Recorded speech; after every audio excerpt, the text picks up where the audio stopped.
Crawley, డకెటు, పోపు, route, బ్రూకు, Stokes ఇంతమంది ఉన్నారు నా ముందు. ఎందుకు? గడ్డి పీకడానికా?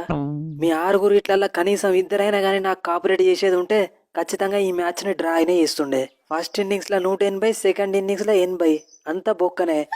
స్మిత్, వాస్తవం చెప్పాలంటే మన పరువు పోకుండా కాపాడింది నువ్వే. ఖచ్చితంగా నెక్స్ట్ మ్యాచ్లో మన పిల్లగాళ్ళందరూ నీకు సపోర్ట్ చేస్తారు. నువ్వు కూడా గిట్లనే ఆడి మనల్ని మ్యాచ్ గెలిపియాలి. ఓకే ఓకే, అప్పుడప్పుడు అయితేనే ఉంటాయి కానీ నెక్స్ట్ మ్యాచ్లో కూడా సేమ్ పర్ఫార్మెన్స్ రిపీట్ చేస్తా. గా రూటును పోపును మంచిగా ఆడమని చెప్పు. ఏమైంది రూటు? మొన్నటిదాకా సెంచరీల మీద సెంచరీలు చంపినావు.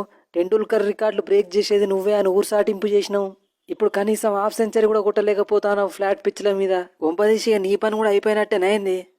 ఫస్ట్ మ్యాచ్లనే కాదువే స్టోక్స్, సెకండ్ ఇన్నింగ్స్లో హాఫ్ సెంచరీ నాట్అవుట్.